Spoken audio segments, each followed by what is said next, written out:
கிறிஸ்துவுக்குள் பிரியமானவர்களே, கர்த்தரும் இரட்சகருமாய் இயேசுவின் ஈடிய நாமத்தினாலே உங்கள் யாவரையும் வாழ்த்துகிறேன். தேவனருளி அப்பம் மினிஸ்ட்ரி சேனல் மூலியமாக உங்களோடு சந்திப்பதில் மிகுந்த மகிழ்ச்சி அடைகிறேன். தினம்தோறும் இரவு நேரத்தில் 8 மணிக்கு பரிசுத்த வேதத்திலிருந்து ஒரு பகுதியை நாம் தியானித்து நம்முடைய குடும்ப பாதுகாப்பிற்காக நாம் ஜெபித்து வருகிறோம்.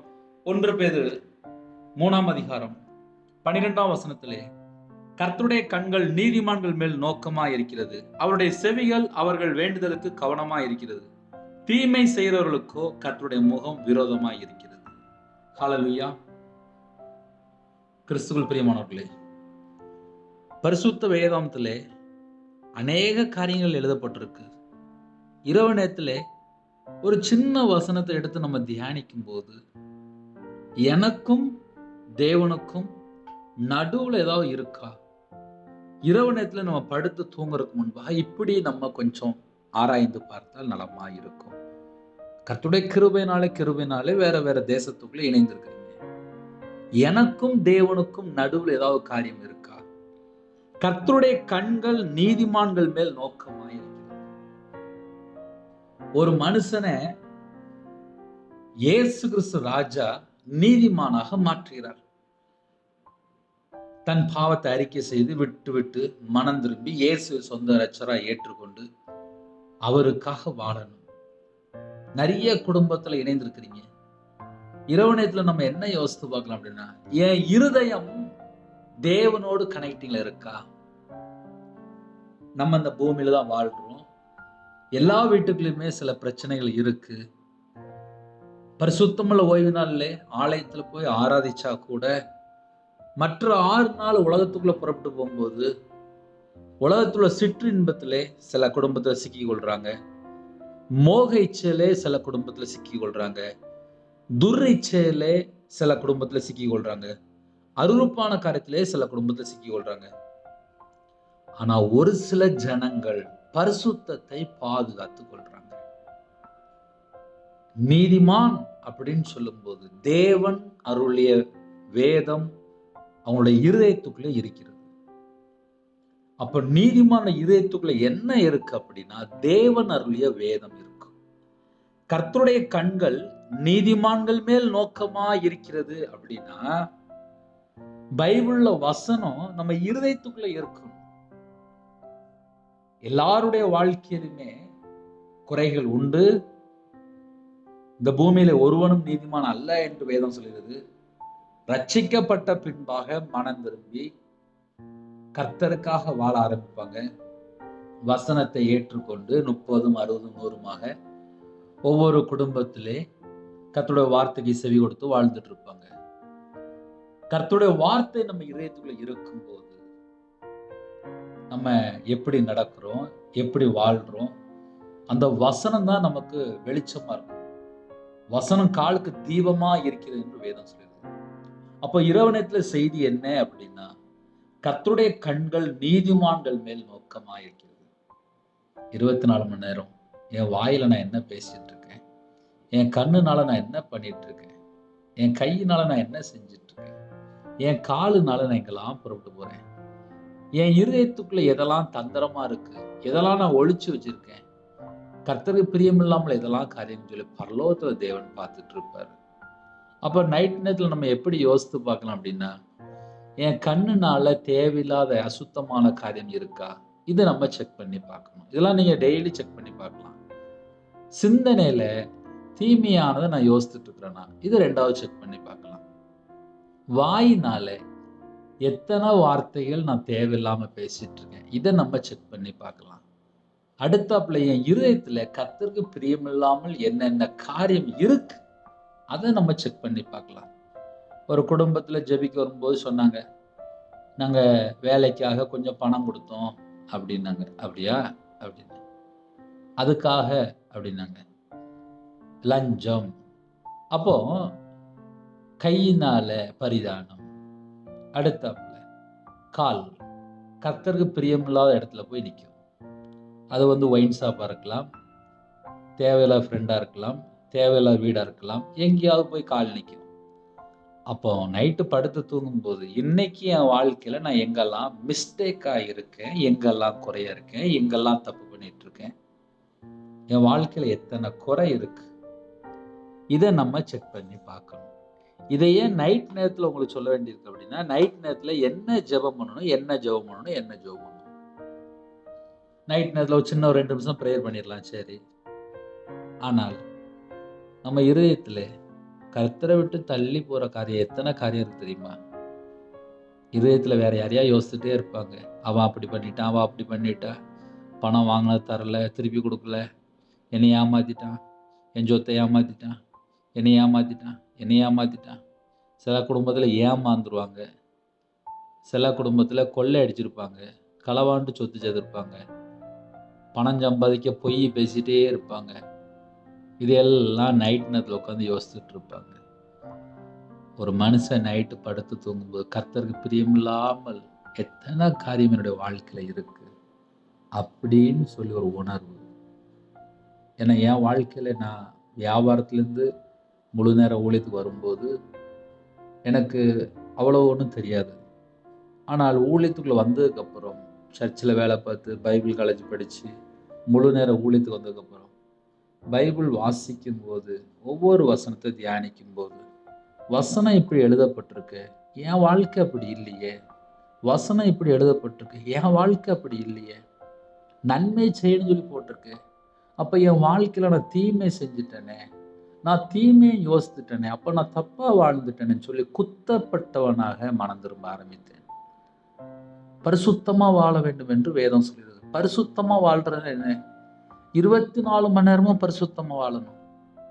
அப்ப நம்ம வாழ்க்கையில நம்ம கண்ணுனாலே தேவையில்லாத எத்தனை காரியங்களை பார்க்கிறோம். அது விக்கிரகமா இருக்கலாம், தவறான பார்வையா இருக்கலாம், அசுத்தமான பார்வையா இருக்கலாம், மேட்டிமையான பார்வையா இருக்கலாம். எத்தனை காரியங்கள் இருக்கு. கர்த்தருடைய கண்கள் நீதிமான்கள் மேல் நோக்கமா இருக்கிறது. ஒரு மனுஷன் நீதிமானா வாழ்ந்தா மட்டும்தானே ராத்திரி படுத்தா நல்ல தூக்கம் வரும். யோசித்து பார்ப்போமே. என் வாழ்க்கையெல்லாம் நான் கர்த்தரை விட்டு தள்ளி போய் போன ஒரு பாவி. அழகா கர்த்தர் பரிசுத்தப்படுத்தி மீட்டு கொண்டு வந்தார், நீதிமானாக்கி மீட்டு கொண்டு வந்தார். இந்த பூமியில கொஞ்ச காலம் கர்த்தருக்காக வாழும்போது கர்த்தருடைய சத்தத்துக்கு செவி கொடுக்கணும், அவருடைய வார்த்தைக்கு கீழ்ப்படிந்து கை கொள்ளணும், உண்மையா வாழணும், பரிசுத்தமா வாழணும், நீதியை பின்பற்றணும், தேவ சித்தத்துக்குள்ளே அடங்கி இருக்கணும். உண்மை உள்ள ஜனம்தான் பரிபூர்ணமான ஆசீர்வாதத்தை பெற முடியும். இரவு நேரத்திலே கர்த்தருடைய பிள்ளைகள் தான் இணைந்திருக்கிறீங்க. கர்த்தருடைய நாமம் மகிமைப்படட்டும். நம்ம சொந்தமா ஓடினாலும் எங்கேயாவது போய் சிக்கி கொள்வாங்க. சரீரத்துல தெம்பு இருக்கிறதையும் ஓட முடியும். 2 நாள் வயித்தால போயிட்டுனா தெரியும் அவங்களுடைய உண்மையான நிலைமை. இதையே நான் இதே மெத்தட்ல சொல்றேன் அப்படின்னா, சில குடும்பத்திலே மனைவிட்ட பேச மாட்டாங்க, புருஷன்ட்ட பேச மாட்டாங்க. ஆனா ஒரு பிரச்சனை வந்தோடனே யாரு உதவி பண்ணுவா? யோசித்து பாருங்களேன். ஒரு வீட்டுல கணவன் மனைவியா இருப்பாங்க, அந்த 2 பேருக்குள்ள அன்பு இல்லைன்னா எப்படி வாழ முடியும்? நிறைய வீட்டுக்குள்ள அதான் பிரச்சனை ஓடிட்டு இருக்கு. நைட் நேரத்துல என்ன பிரச்சனை அப்படின்னா, கணவன் மனைவிக்குள்ள பிரச்சனை, ஐக்கியம் இல்லை. அதையும் ஏன் சேர்த்து சொல்லி தரேன்னா, நீதிமான் எப்படி வாழணும்? கர்த்தருடைய கண்கள் நீதிமான்கள் மேல் நோக்கமா இருக்கிறது. நீதிமான பார்த்துட்டு இருக்காருப்பா.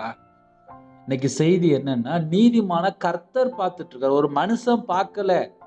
24 மணி நேரம் உங்களை பார்த்துட்டு இருக்கிறாரு. உங்களை பார்த்துட்டு இருக்கும் போது நீங்க என்ன செய்யறீங்க, என்ன பாக்குறீங்க, என்ன யோசிக்கிறீங்க, உங்க இருதயத்துல என்ன இருக்கு, உத்து பார்த்துட்டு இருக்கிறாரு. அப்ப எவ்வளவு ஒரு ஆழமான மெசேஜ் கொஞ்சம் யோசித்து பாருங்களேன். கர்த்தருடைய கண்கள் என்று எழுதப்பட்டிருக்கு. ஒரு மனுஷனுடைய கண்கள் அல்ல, கர்த்தருடைய கண்கள் நீதிமான்கள் மேல் நோக்கமா இருக்கிறது. சில குடும்பத்துல உடனே சொல்லிடுவாங்க, நான்லாம் நீதிமான் இல்லப்பா, நான்லாம் பாவம் செஞ்சு கெட்டு போயிட்டேன்ப்பா, என் வாழ்க்கையில் ஏகப்பட்ட மிஸ்டேக் இருக்கு, நான் கர்த்தரை விட்டு தள்ளி போய் நான் தீமை செஞ்சுட்டு இருக்கேன் அப்படின்னு உடனே சொல்லிடுவாங்க. அப்படி யாரா இருந்தா உடனே மனம் திரும்பிடணும்.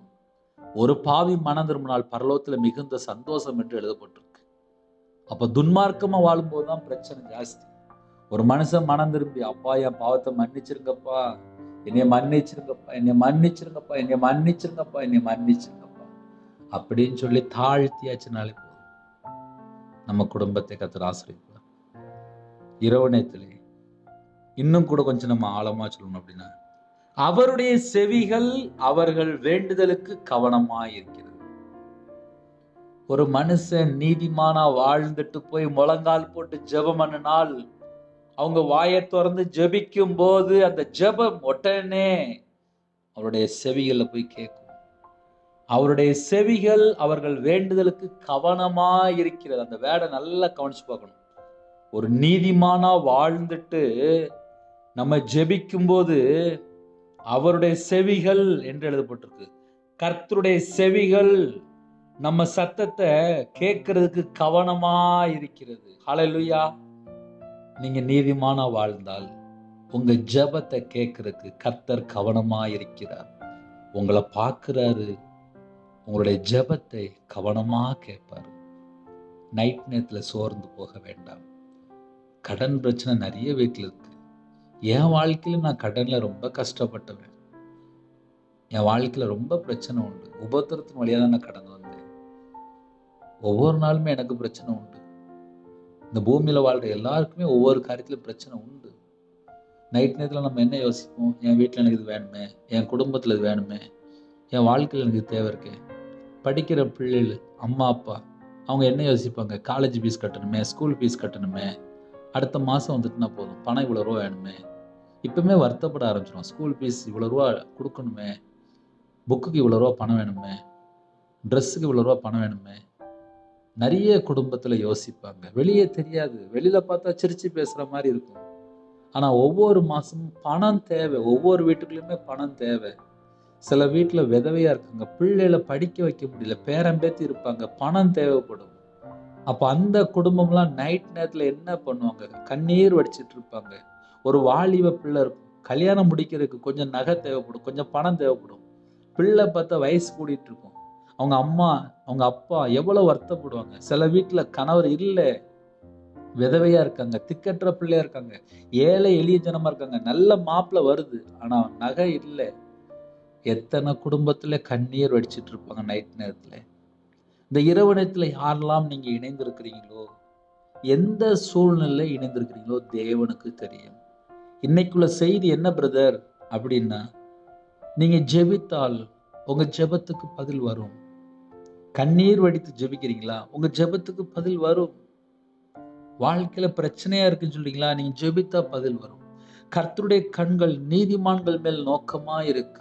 அப்ப ஜெபிக்கும் போது எப்படி பிரதர் ஜெபிக்கணும் அப்படின்னா, அப்போ உங்க ரத்தத்தினால கழுவி என்னை நீதிமானா மாற்றுங்கப்பா. உங்க ரத்தத்தினால கழுவி என்னை சுத்திகரிங்கப்பா. இயேசு கிறிஸ்துவின் ரத்தம் சகல பாவங்களை நீக்கி சுத்திகரிக்கும் என்று வேதம் சொல்கிறது.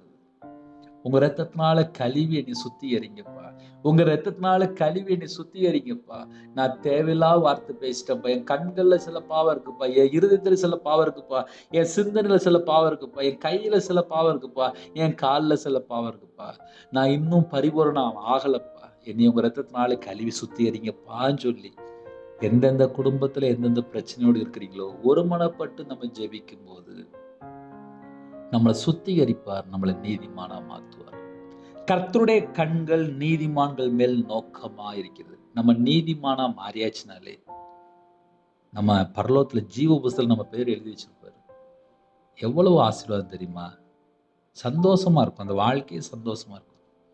உங்களுக்கு முன்னும் பின்னுமாக தேவதூதர் வந்து பாதுகாப்பு தருவாரு. ஒவ்வொரு குடும்பத்துக்கும் பாதுகாப்பு தருவாரு. நம்ம தனியால் கிடையாது. பரலோகம் நம்ம கூட இருக்கு. நம்ம கர்த்தருக்கு பிரியமானபடி வாழணும். அதே நேரத்துல நீங்க ஜெபிக்கிற ஜெபத்துக்கும் பதில் வரும். அவருடைய செவிகள் அவர்கள் வேண்டுதலுக்கு கவனமா இருக்கு. நீங்க என்ன ஜெபம் பண்ண போறீங்களோ அந்த ஜெபத்தை கேட்க கவனமா இருக்காரு. அடுத்தாப்புல தீமை செய்கிறவர்களுக்கோ கர்த்தருடைய முகம் விரோதமா இருக்கு. என் வாழ்க்கையிலலாம் என்கிட்ட எத்தனையோ குறை இருக்குன்னு தான் நான் சொல்லுவேன். தீமை செய்கிறவர்களுக்கோ கர்த்தருடைய முகம் என்று எழுதப்பட்டிருக்கு. தீமை யோசித்தாலே பாவம் சொல்லி வேதம் சொல்லுது. ஒரு மனுஷன் 24 மணி நேரம் தீமையை மட்டும் யோசிச்சுட்டு இருக்கான். அவன் எங்கேயோ தவறி விழுந்துட்டான்னு அர்த்தம். ஆவிக்குரிய வாழ்க்கையில விழுந்து போய் கிடப்பான். சில குடும்பத்துலலாம் ஆவியிலே இருக்க மாட்டாங்க. காரணம் என்னன்னா தீமை செய்து கொண்டிருப்பாங்க. தீமை செய்கிறவர்களுக்கோ கர்த்தருடைய முகம், ஒரு மனுஷனுடைய முகம் இல்லை. மனுஷனை கூட சமாளிச்சிடலாம், வீட்டில் கணவர் சமாளிச்சிடலாம், மனைவியை சமாளிச்சிடலாம், பிள்ளைகளை சமாளிச்சிடலாம். ஒரு மனுஷன் தீமை செஞ்சுட்டு இருக்கும்போது கர்த்தருடைய முகம் விரோதமா இருக்கு. கர்த்தருடைய முகம் விரோதமா இருந்தா அந்த குடும்பம் எப்படி ஆசீர்வாதமா இருக்கும்? அப்படி நம்ம கொஞ்சம் யோசித்து பார்ப்போமே. ஒரு குடும்பத்துல தண்ணி அடிக்கிறாங்க, விபச்சாரம் பண்றாங்க, கள்ள தொடர்பு, வேசி மார்க்கத்துல இருக்காங்க, துர்ரீச்சில் இருக்காங்க, செல்போன்ல தேவையில்ல அசுத்தமான வீடியோலாம் பார்க்குறாங்க. உலகத்துல எத்தனை பாவமான காரியம் இருக்கு. தீமை செஞ்சுட்டு இருக்கும்போது அந்த இடத்துல ஏசு நிற்பாரா? சத்துரு தான் நிற்பான், பிசாசு தான் நிற்பான். தீமை செய்கிறவர்களுக்கும் கர்த்தருடைய முகம் விரோதமா இருக்கு. கர்த்தருடைய முகம் விரோதமா இருக்குன்னா அந்த இடத்துல ஆசீர்வாதம் இருக்காது, சமாதானம் இருக்காது, படுத்த தூக்கம் வராது. பேய், தேவையில்லா சொப்பனங்கள், தேவையில்லா எண்ணங்கள், வலு சிற்பத்தை பார்ப்பாங்க, செத்த ஆவிகள், மரித்த ஆவிகள், சில குடும்பத்துல விபச்சார ஆவிகள், சில குடும்பத்துல விக்கிரகத்தினுடைய கிரிகள். இதெல்லாம் பின்னாடி என்ன பிரச்சனை? கர்த்தருடைய முகம் விரோதமா இருக்கு. யாருக்கு? தீமை செய்கிறவங்களுக்கு. அப்போ இந்த நைட் நேரத்தில் நாங்கள் இவ்வளோ நேரம் செய்தி கேட்டோம் பிரதர். அப்போ நாங்கள் என்ன செய்யணும் அப்படின்னா, நன்மை செய்யுங்க. தீமை செஞ்சாதானே பிரச்சனை வருது. தீமை செஞ்சா கர்த்தருடைய முகமே விரோதமா இருக்குன்னு சொல்லி போட்டிருக்கு. அப்ப நம்ம தீமை செய்ய வேண்டாம், அது நமக்கு வேண்டாம். நம்ம நன்மை செய்வோம், நம்ம ஆசீர்வதிக்கப்பட்ட சந்ததியா மாறுவோம். நைட் நேரத்துல சந்தோஷமா படுத்துங்களாம், ஆனா நன்மை செய்யற பிள்ளைகளா இருக்கணும். தீமை வேண்டாம். தீமை செஞ்சா நம்ம பரலோகத்துல போக முடியாது, நித்திய ஆக்கினி என்று எழுதப்பட்டிருக்கு. 2ஆம் மரணமாய் அக்னி கடல் என்று எழுதப்பட்டிருக்கு. நன்மை செய்கிற பிள்ளைகளுக்கு தான் தேவனுக்கு வேணும். அதனால இயேசு கிறிஸ்து ராஜா சொந்த ரட்சரை ஏற்றுக்கொண்ட பின்பாக மனம் திரும்பி உண்மையா வாழ்ந்தாதான் ஆசீர்வாதம். என் வாழ்க்கையில நான் கர்த்தரை விட்டு தள்ளி போய் வாழ்ந்ததுனால சாபத்துக்குள்ள வாழ்ந்தேன், கர்த்தருடைய கோபத்துல நான் வாழ்ந்திருக்கேன். எல்லாவற்றிலுமே நான் உள்ள வருவேன். ஏன்னா விக்கிரத்துக்கு 13 லட்ச ரூபா கொடுத்துருக்கேன், சொந்த காசுலேயே. நல்ல அடி வாங்கியிருக்கேன். அதனால சேர்த்து சொல்லி தரேன். இரவு நேரத்தில் யாரெல்லாம் படுத்து தூங்க போறீங்களோ ஜெபம் பண்ணுங்க. அப்போ அவங்க ரத்தத்தினால கழுவி சுத்திகரிங்கப்பா, என்னைய பரிசுத்தமா மாற்றுங்க அப்படின்னு சொல்லி கேளுங்க. கண்களை மூடி நாம் ஜெபம் செய்வோம். அன்பின் கர்த்தாவே, உண்மை நன்றியோடு துதிக்கிறோம், சுதிக்கிறோம்ப்பா. இரவு நேரத்தை ஜெபித்த எல்லா குடும்பத்தையுமே உங்களுடைய கரத்தில் அர்ப்பணிக்கிறோம். கர்த்தர் பிரியமானபடி வாழ்றதுக்கு எங்களுடைய ஆவி, ஆத்மா, சரீரம், சிந்தனை, நினைவு எல்லாம் சுத்திகரித்து எங்களை பரிசுத்தப்படுத்துங்க. இயேசு கிறிஸ்து ரத்தத்தினால எங்களை சுத்திகரிங்க. உங்க கிருபையினால் நிரப்புங்க, உங்க கிருபையினால் நிரப்புங்க. காலையில ஜெபம் பண்ணிட்டு புறப்பட்டாங்க. எல்லா குடும்பத்தையும் கர்த்தர் பாதுகாத்த கிருபைக்காக நன்றி. நைட் நேரத்தில் படுத்து தூங்க போறாங்க, அந்த குடும்பத்தை உங்களுடைய கரத்தில் அர்ப்பணிக்கிறோம். அதிக அளவில் உங்களுடைய பாதவில்லை கண் விழிக்க கதை கிருபை செய்யுங்க. எங்க வீடு முழுவதும் உருவின பட்டயத்தோடு தேவ தூதர்கள் உலாவி ராஜா. முன்னும் பின்னுமாக சகல விதமான பாதுகாப்பு தாங்க. நைட் நேரத்தில் டியூட்டியில் இருக்காங்க, டிராவலில் இருக்காங்க, ஹாஸ்பிட்டலில் இருக்காங்க, அவசர சிகிச்சையில் இருக்காங்க, வெளியில இருக்காங்க. எத்தனையோ குடும்பத்தில் வெளியில இருக்காங்க, வேற நாட்டில் இருக்காங்க, ஹோம்ல இருக்காங்க, ஹாஸ்டல்ல இருக்காங்க. எல்லா குடும்பத்துக்குமே கர்த்தருடைய பாதுகாப்பு வேணும். சில குடும்பத்தில் ஹாஸ்பிட்டலில் இருக்காங்க, அந்த குடும்பத்துக்கு பரிபூரணமான விடுதலை கொடுங்க. நைட் நேரத்தில் குடும்பத்துக்குள்ளே சண்டை, பிரிவினை, டைவர்ஸ் அளவுக்கு பிரச்சனை ஓடிட்டு இருக்கு. சில குடும்பத்தில் பிள்ளைகள் அம்மா அப்பாட்ட பேச மாட்டேங்குது. அந்த எல்லா குடும்பத்தையுமே கர்த்தர் சந்திங்க. கற்பத்துக்கு நீங்க ஜெபிக்கிறாங்க, கர்த்தர் மனமறிங்க ஆசுறீங்க. மாசமா இருக்காங்க, தாயம்பிள்ளையும் ஆசுறீங்க. டெலிவரி பொறுப்புறாங்க, கர்த்தர் கூட வந்து நார்மல் டெலிவரி ஆகிட்டாங்க. ஒரு குடும்பத்தில் நார்மல் டெலிவரி ஆகிட்டுன்னு சொல்லி அப்பா சாட்சி சொன்னாங்க. அந்த குடும்பத்தை உங்களுடைய கரத்தில் அர்ப்பணிக்கிறோம். இரவு நேரத்தில் ஜெபிக்கிற எல்லா குடும்பத்தையுமே கர்த்தர் ஆசீர்வதிக்க வேண்டும். எத்தனையோ குடும்பத்தில் குறைகள் உண்டு, குற்றங்கள் உண்டு. கர்த்தர் மன்னித்து அந்த குடும்பத்தை ஆசீர்வதிங்க. தேவனர்கள் அப்போ மினிஸ்டர் மூலியமா யாரெல்லாம் இணைந்திருக்காங்களோ அந்த குடும்பத்தை கர்த்தரே சந்தித்து ஆசீர்வதிக்க வேண்டும். ஒரு மனுஷன் ஆசீர்வதிக்க முடியாதுப்பா. நீங்க இறங்கி வந்து உங்க பிள்ளைகளை ஆசீர்வதித்தா மட்டும்தான் சமாதானம், விடுதலை, சந்தோஷம், ஆசீர்வாதம். கடன் பிரச்சனை நிறைய குடும்பத்தில் இருக்காங்க, அந்த கடனுக்கு ஒரு முடிவு கொண்டு வாங்க. நாளை தினத்தை கர்த்தர் பொருட்படுத்துவாங்க. நைட் நேரத்தில் தற்கொலை எண்ணங்கள், பயங்கள், தேவையில்லா சொப்பனங்கள், தேவையில்லா எண்ணங்கள், அந்த எல்லா செத்த கிரிகளும் அழிக்கப்பட்ட ராஜா வெளிநாட்டில் இருக்கிறாங்க. அவங்க இருக்கிற இடத்துல சகல விதமான பாதுகாப்பு தந்து உங்க பிள்ளைகளை ஆசீர்வதிங்க. ஒவ்வொரு குடும்பத்தையுமே கர்த்தர் பொருட்படுத்துவாங்க. யாரெல்லாம் தங்களை தாழ்த்தினாலோ அந்த எல்லா குடும்பத்தையும் கர்த்தர் ஆசீர்வதிக்க வேண்டும். துதி, கன, மகிமை எல்லாம் ஒவ்வொருக்கே செலுத்திடுவோம். இயேசு கிறிஸ்துவின் பிதாவே, ஆமென். தேவனுக்கே மகிமையுண்டாக. கர்த்தர் தாமே உங்களையும் உங்கள் குடும்பத்தையும் சகல காத்தும் சம்பூர்ணமாக திருப்தியாக கர்த்தர் கொடுத்து ஆசீர்வதிப்பாராக. ஆமென். God bless you. ஒருவேளை ஜெபிக்கணும் விரும்பினால் 9363064181 நம்பருக்கு உண்டால் உங்களுக்காக ஜெபிப்போம். நீங்களும் தயவு செய்து எங்களுடைய ஊழியக்காரத்துடன் ஜெபிங்கள். உங்களுக்கு தெரிந்த மற்ற நம்பர் ஷேர் பண்ணுங்கள். அதிக அளவில் 3 மணிக்கு ஜெபிக்கிறோம், அதையும் தொடர்ந்து கேளுங்கள். God bless you. Thanks for watching. Please subscribe our channel. Click the like and share. Click the bell. God bless you.